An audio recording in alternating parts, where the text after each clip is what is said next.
ओम शांति।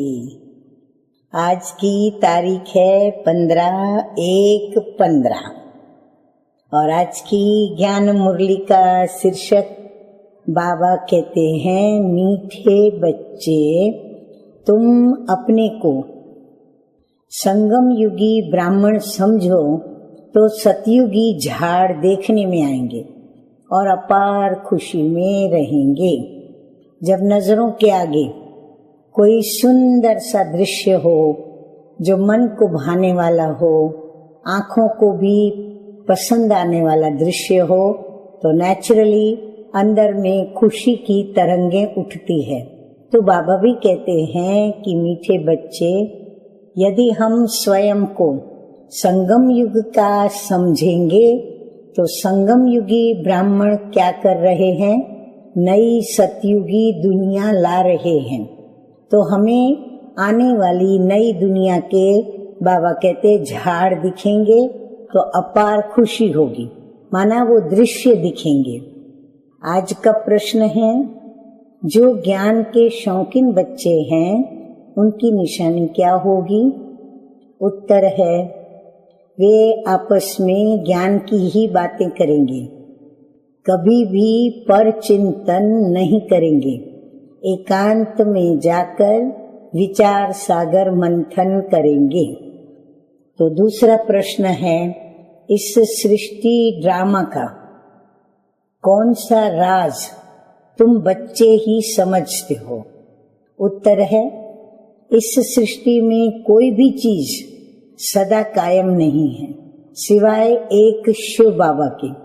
पुरानी दुनिया की आत्माओं को नई दुनिया में ले जाने के लिए कोई तो चाहिए।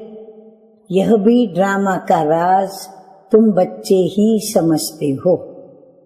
ओम शांति। रूहानी बच्चों प्रति पुरुषोत्तम संगम युग पर आने वाला बाप समझा रहे हैं।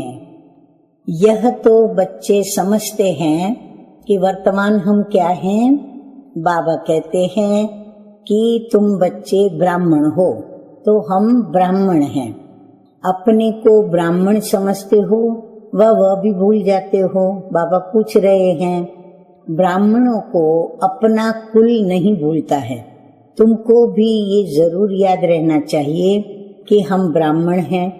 एक बात यदि ये याद रहे तो भी बाबा कहते हैं बेड़ा पार है, क्योंकि संगम पर तुम नई नई बातें सुनते हो तो फिर उसका चिंतन चलना चाहिए, जिसको विचार सागर मंथन कहा जाता है। तुम हो रूप बसंत, तुम्हारी आत्मा में सारा ज्ञान भर जाता है तो रत्न निकलने चाहिए। अपने को समझना है कि हम संगम युगी ब्राह्मण हैं। कोई तो ये भी नहीं समझते हैं। अगर अपने को संगम युगी समझे तो सतयुग के झाड़ देखने में आए और अथाह खुशी भी रहे। बाप जो समझाते हैं वो अंदर रिपीट होना चाहिए। बाबा हमें जो भी बातें समझाते जा रहे हैं तो बाबा कहते हैं सुनते भी जाएं और अंदर में रिपीट भी होती जानी चाहिए। आगे बाबा कहते हैं कि हम संगम युग पर हैं, यह भी तुम्हारे सिवाय और कोई को भी पता नहीं है। संगम युग की पढ़ाई टाइम भी लेती है। ये एक ही पढ़ाई है, नर से नारायण और नरकवासी से स्वर्गवासी बनने की। बाबा कहते पढ़ाई तो सभी टाइम लेती जरूर है, लेकिन ये संगम युग की पढ़ाई तो सभी पढ़ाई से ज्यादा टाइम लेती है, क्योंकि ये एक ही पढ़ाई ऐसी है संसार में जो हमें नर से नारायण बनाती है और नरकवासी से स्वर्गवासी बनाती है। तो ये याद रहने से भी खुशी रहेगी। क्यों? क्योंकि हमें ये याद आएगा कि हम सो देवता स्वर्गवासी बन रहे हैं। संगम युगवासी होंगे तब तो स्वर्गवासी बनेंगे। आगे क्या थे? नरकवासी थे तो बिल्कुल गंदी अवस्था थी, गंदे काम करते थे। अब बाबा कहते हैं वो मिटाना है। मनुष्य से देवता स्वर्गवासी बनना है। कोई की स्त्री मर जाती है तो तुम पूछो तुम्हारी युगल कहाँ है, तो वो कहेंगे कि वो स्वर्गवासी हो गई। अच्छा, स्वर्ग क्या चीज है वो नहीं जानते। अगर स्वर्गवासी हुई फिर तो खुश होना चाहिए ना। यदि कोई नरक से निकल के स्वर्ग में गया तो नेचुरली खुशी होनी चाहिए ना। अभी तुम बच्चे इन बातों को जानते हो तो अंदर में विचार चलना चाहिए। क्या विचार चलनी चाहिए? आज बाबा हमें बार बार यही बात याद करा रहे हैं कि तुम संगम युग निवासी हो। तो बाबा कहते हैं अंदर विचार चलना चाहिए कि हम अभी संगम पर हैं और हम संगम पर पावन बन रहे हैं, स्वर्ग का वर्षा बाप से ले रहे हैं। तो ये घड़ी घड़ी सिमरन करना है, भूलना नहीं चाहिए।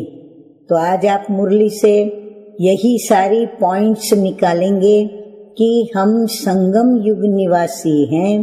तो संगम युग की विशेषता क्या है, संगम युग में प्राप्ति क्या होती है, संगम युग हमें क्यों याद रहना चाहिए और संगम युग याद रखने के लिए हमें क्या क्या करना है। आगे मुरली में बाबा कहते हैं कि संगम युग है, ये घड़ी घड़ी सिमरन करना चाहिए, भूलना नहीं चाहिए। परंतु माया भुलाकर एकदम कलहयुगी बना देती है। एक्टिविटी ऐसी चलती है जैसे एकदम कलहयुगी। वह खुशी का पारा नहीं रहता, शक्ल जैसे मुर्दे मिसल बन जाती है। बाप भी कहते हैं सब काम चिता पर बैठ जल कर मुर्दे हो पड़े हैं।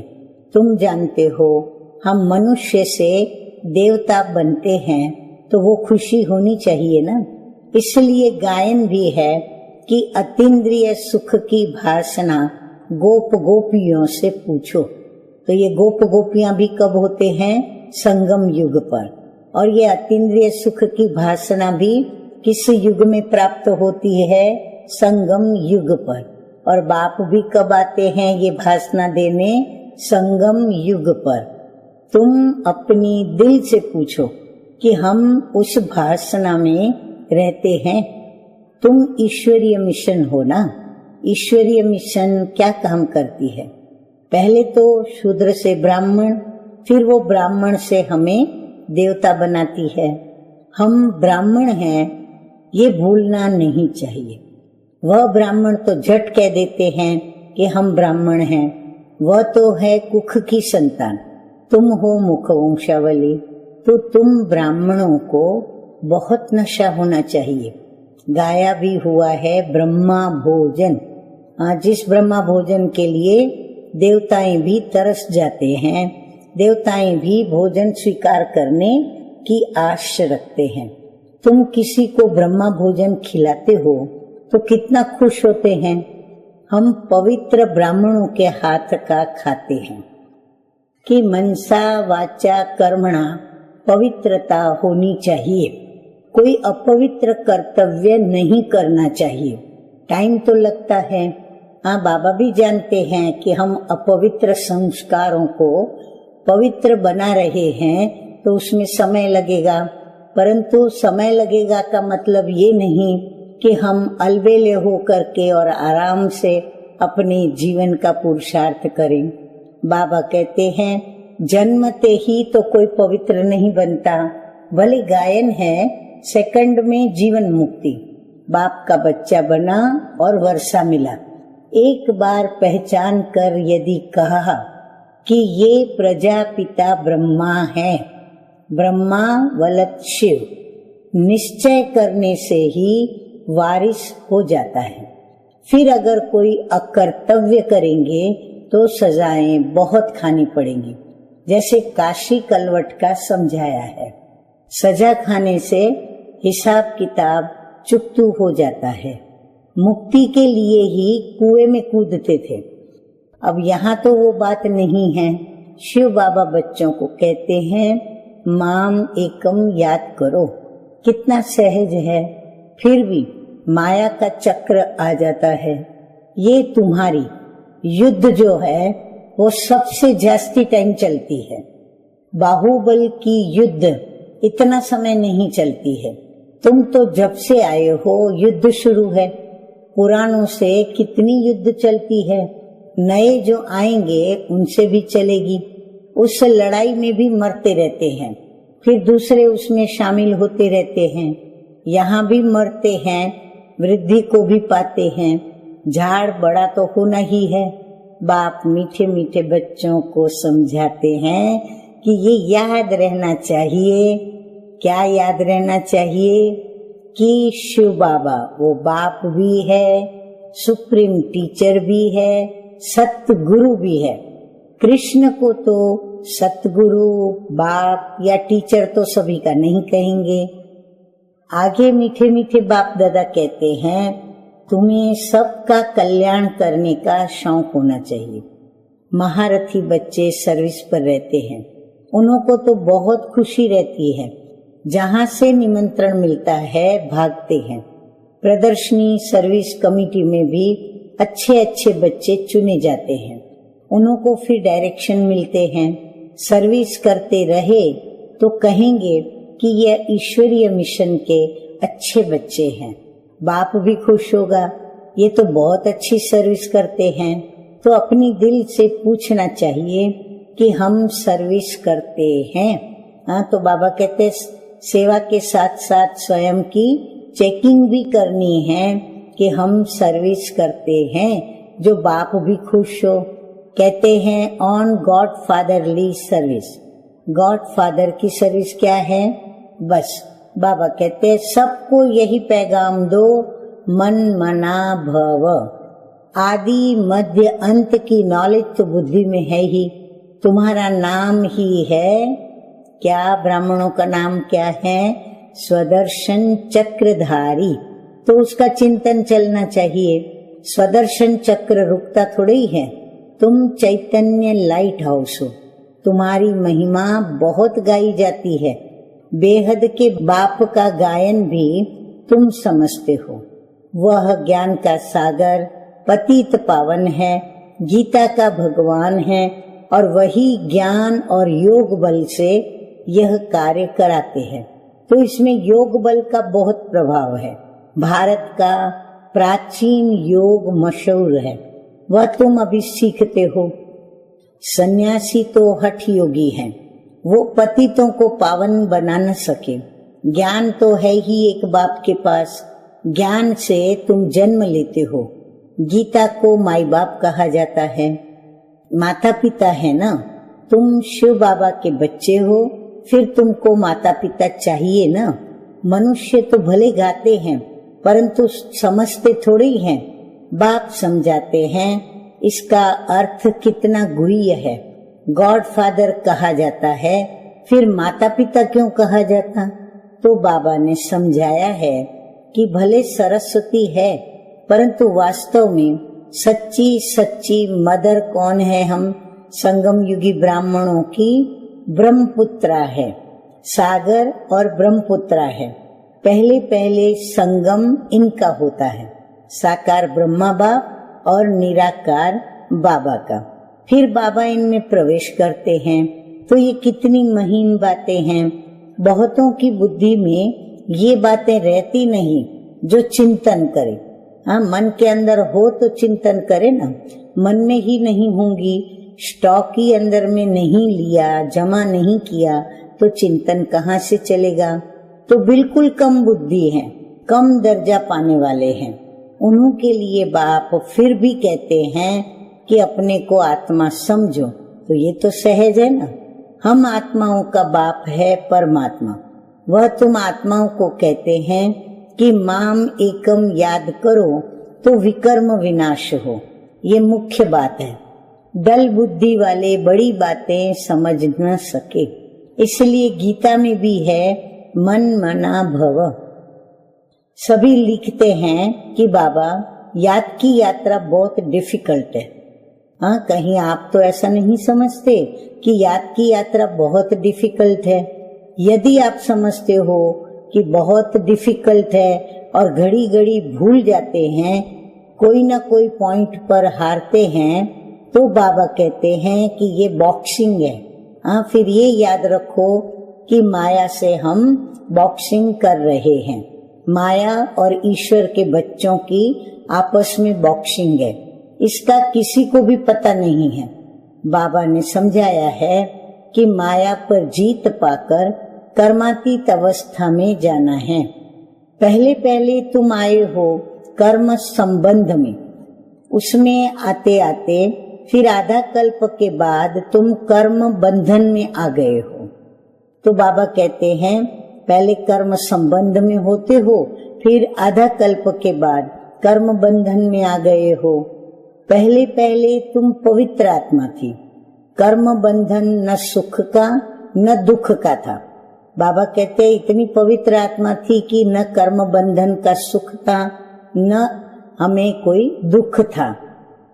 फिर सुख के संबंध में आए। अब यह भी तुम समझते हो कि हम संबंध में थे, अभी दुख में हैं, फिर जरूर वापस सुख में होंगे। नई दुनिया जब थी तो हम मालिक थे, हम पवित्र थे। अभी पुरानी दुनिया में पतित हो पड़े हैं, फिर हम 100 देवता बनते हैं। तो ये सब याद करना पड़े ना। बाप कहते हैं मुझे याद करो तो तुम्हारे पाप मिट जाएंगे, तुम मेरे घर में आ जाएंगे, वाया शांति धाम सुख धाम में आ जाएंगे। पहले पहले जाना है घर। बाप कहते हैं मुझे याद करो तो तुम पवित्र बनेंगे। मैं पतित पावन तुमको पवित्र बना रहा हूँ। किस लिए बाबा पवित्र बना रहे हैं? घर आने लिए। बाबा कहते घर आने के लिए ऐसे ऐसे अपने से बातें करनी होती है कि बरोबर अभी चक्र पूरा होता है और हमने इतने जन्म लिए हैं, अब बाप आया है पतित से पावन बनाने। योग बल से ही पावन बनेंगे। ये योग बल बहुत नामी ग्रामी है जो बाप ही सिखला सकते हैं। इसमें शरीर से कुछ भी करने की दरकार नहीं। तो सारा दिन इन बातों का मंथन चलना चाहिए। एकांत में कहाँ भी बैठो अथवा जाओ, बुद्धि में यही चलता रहे। एकांत तो बहुत है। बाबा कहते ऊपर छत पर तो डरने की बात नहीं। हाँ, मधुबन की बात बाबा बता रहे हैं। आगे तुम सवेरे में मुरली सुनने के बाद चलते थे पहाड़ों पर। हाँ, बाबा वो दिन याद दिला रहे हैं बच्चों को। जो सुना उसका चिंतन करने के लिए पहाड़ियों पर जाकर बैठते थे। जो ज्ञान के शौकीन होंगे वह आपस में ज्ञान की बातें ही करेंगे। ज्ञान नहीं है तो फिर पर चिंतन करते रहेंगे। जैसे कहते हैं ना, जैसे केले के पात पात में पात, वैसे ज्ञानी की बात बात में बात। तो जब आपस में ज्ञानी मिलेंगे तो ज्ञान की ही बातें करते रहेंगे। और यदि ज्ञान नहीं तो बाबा कहते हैं कि पर चिंतन करते रहेंगे। तो हम स्वयं के चार्ट को भी देखें कि हम ज्ञान की बातें करते हैं या पर चिंतन करते हैं। प्रदर्शनी में तुम कितनों को ये रास्ता बताते हो, समझते हो कि हमारा धर्म बहुत सुख देने वाला है। दूसरे धर्म वालों को सिर्फ इतना समझाना है कि बाप को याद करो। ये नहीं समझाना है कि ये मुसलमान है, मैं फलाना हूँ। नहीं, आत्मा को देखना है, आत्मा को समझाना है। प्रदर्शनी में समझाते हो तो ये प्रैक्टिस रहे कि हम आत्मा अपने भाई को समझाते हैं। अब हमको बाप से वर्षा मिल रहा है, अपने को आत्मा समझ भाइयों को ज्ञान देते हैं। अभी चलो बाप के पास, बहुत समय बिछड़े हो और वो हमारा शांति धाम घर है और यहाँ तो देखो कितनी अशांति दुख आदि है। अब बाप कहते हैं अपने को आत्मा समझने की प्रैक्टिस डालो तो नाम रूप देह सब भूल जाए। बाबा कहते बार बार स्वयं को आत्मा हूँ की स्मृति दिलाओ, तो प्रैक्टिस करनी पड़े। फलाना मुसलमान है, ऐसा क्यों समझते हो? आत्मा समझकर उनको समझाओ, वो समझ सकते हैं कि ये आत्मा अच्छी है या बुरी है। आत्मा के लिए ही कहा जाता है कि बुरे से दूर भागना चाहिए।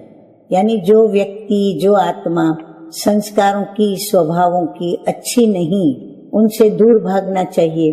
अभी तुम बेहद बाप के बच्चे हो, यहाँ तुमने पाठ बजाया, अब फिर वापस चलना है। कहाँ चलना है? पावन बनकर अपने घर चलना है। पावन बनना है तो बाप को जरूर याद करना पड़े। पावन बनेंगे तो पावन दुनिया के मालिक बनेंगे। जबान से प्रतिज्ञा करनी होती है।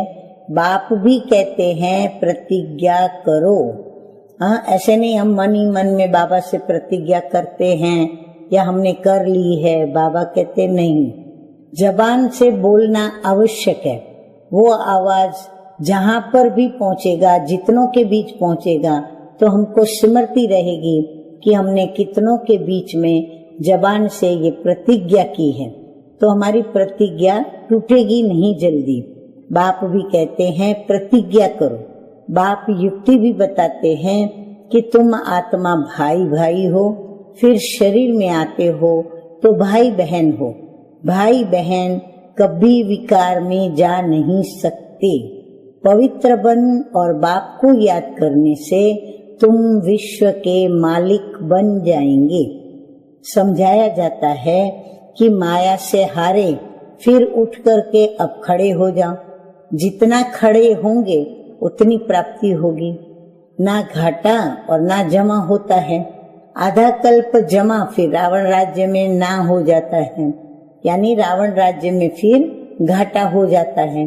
हिसाब है ना, जीत जमा और हार है ना। बाबा कहते हैं जब विकारों के ऊपर, माया पर जीत पाते हैं तो हमारा जमा होता है, और जब माया से हार खाते हैं तो हमारा घाटा होता है। तो अपनी पूरी जांच करनी चाहिए। बाप को याद करने से तुम बच्चों को खुशी होगी। वह तो सिर्फ गायन करते हैं, समझ कुछ नहीं, बेसमझी से सब कुछ करते हैं। तुम तो पूजा आदि नहीं करते हो। हाँ, बाकी गायन तो करेंगे ना। हाँ, गायन करना माना वर्णन करना। तो उस एक बाप का गायन है क्या? अव्यभिचारी, माना एक बाप ही ऐसा है जो परम पवित्र है। बाप आकर तुम बच्चों को आप ही पढ़ाते हैं। तुम्हें कुछ भी प्रश्न पूछने की दरकार नहीं। चक्र स्मृति में रहना चाहिए। समझना चाहिए कि कैसे हम माया पर जीत पाते हैं और कैसे हम हार खाते हैं। तो बाप समझाते हैं हार खाने से 100 गुना दंड पड़ जाएगा। तो बाप कहते हैं सतगुरु की निंदा नहीं कराओ। क्यों? नहीं तो ठौर नहीं पाएंगे, यानी ठिकाना नहीं मिलेगा। ये सत्यनारायण की कथा है, इसको कोई नहीं जानते हैं। गीता अलग है, सत्यनारायण की कथा उन्होंने अलग कर दी है। नर से नारायण बनने के लिए यह गीता है। बाप कहते हैं हम तुमको नर से नारायण बनने की कथा सुनाता हूँ। इसको गीता भी कहते, अमरनाथ की कथा भी कहते हैं। तीसरा नेत्र बाप ही देते हैं। अब ये भी जानते हो कि हम देवता बनते हैं तो जरूर गुण भी होने चाहिए। इस सृष्टि में कोई भी चीज सदा कायम है नहीं। सदा कायम तो एक शिव बाबा ही है, बाकी तो सबको नीचे आना ही है, परंतु वह भी संगम पर आते हैं। सभी को बाप वापस ले जाते हैं। पुरानी दुनिया की आत्माओं को नई दुनिया में ले जाने के लिए कोई तो चाहिए ना। तो ड्रामा के अंदर ये सब राज हैं। बाप आकर पवित्र बनाते हैं। कोई भी देहधारी को भगवान नहीं कहा जा सकता। इस समय बाप समझाते हैं कि आत्मा के पंख टूटे हुए हैं तो वो उड़ नहीं सकती। बाप आकर के ज्ञान और योग के पंख देते हैं। योग बल से तुम्हारे पाप भस्म हो जाएंगे, तुम पुण्यात्मा बन जाएंगे। पहले पहले तो मेहनत भी करनी चाहिए। इसलिए बाप कहते हैं माम एकम याद करो, चार्ट रखो। जिनका चार्ट अच्छा होगा वो लिखेंगे और उनको खुशी भी होगी। अभी सभी मेहनत करते हैं, चार्ट नहीं लिखते तो योग का जौहर नहीं भरता। चार्ट लिखने में फायदा है बहुत। चार्ट के साथ पॉइंट्स भी चाहिए। चार्ट में तो दोनों लिखेंगे, सर्विस कितनी की और याद कितना किया। तो पुरुषार्थ ऐसा करना है जो पिछाड़ी में कोई भी चीज याद ना आए। अपने को आत्मा समझ पुण्य आत्मा बन जाए, बस यही मेहनत करनी है। अच्छा मीठे मीठे सिकिलदे बच्चों प्रति माता पिता बाप दादा का याद प्यार और गुड मॉर्निंग। रूहानी बाप की रूहानी बच्चों को नमस्ते। हम रूहानी बच्चों की रूहानी बाप दादा को याद प्यार, गुड मॉर्निंग और नमस्ते नमस्ते। अभी हम सुनेंगे धारणा के लिए मुख्य सार। नंबर 1 है एकांत में ज्ञान का मनन चिंतन करना है। याद की यात्रा में रह माया पर जीत पाकर कर्मातीत स्थिति को पाना है। नंबर 2 है किसी को भी ज्ञान सुनाते समय बुद्धि में रहे कि हम आत्मा भाई को ज्ञान देते हैं। नाम रूप देह सब भूल जाए, पावन बनने की प्रतिज्ञा कर पावन दुनिया का मालिक बनना है। वरदान है आज का, सदा बाप के अविनाशी और निस्वार्थ प्रेम में लवलीन रहने वाले माया प्रूफ भव। जो बच्चे सदा बाप के प्यार में लवलीन रहते हैं उन्हें माया आकर्षित नहीं कर सकती। जैसे वाटर प्रूफ कपड़ा होता है तो पानी की एक बूंद भी नहीं टिकती, ऐसे जो लगन में लवलीन रहते हैं वो माया प्रूफ बन जाते हैं। माया का कोई भी वार नहीं कर सकता, क्योंकि बाप का प्यार अविनाशी और निस्वार्थ है। इसके जो अनुभवी बन गए वह अल्प काल के प्यार में फंस नहीं सकते। एक बाप दूसरा मैं, उसके बीच में तीसरा कोई आ नहीं सकता। स्लोगन है आज का, न्यारे प्यारे होकर कर्म करने वाला ही सेकंड में फुल स्टॉप लगा सकता है। अभी हम क्या सुनेंगे? आज का स्मृति मास का अव्यक्त स्थिति का अनुभव करने के लिए विशेष होमवर्क। अव्यक्त स्थिति का अनुभव करने के लिए सदा याद रहे कि समस्याओं को दूर भगाना है और संपूर्णता को समीप लाना है। इसके लिए किसी भी ईश्वरीय मर्यादा में बेपरवाह नहीं बनना और आसुरी मर्यादा व माया से बेपरवाह रहेंगे। समस्या का सामना करना तो समस्या समाप्त हो जाएगी। हाँ, तो समस्या का सामना करेंगे और समस्या को समाप्त करेंगे। अच्छा, ओम शांति।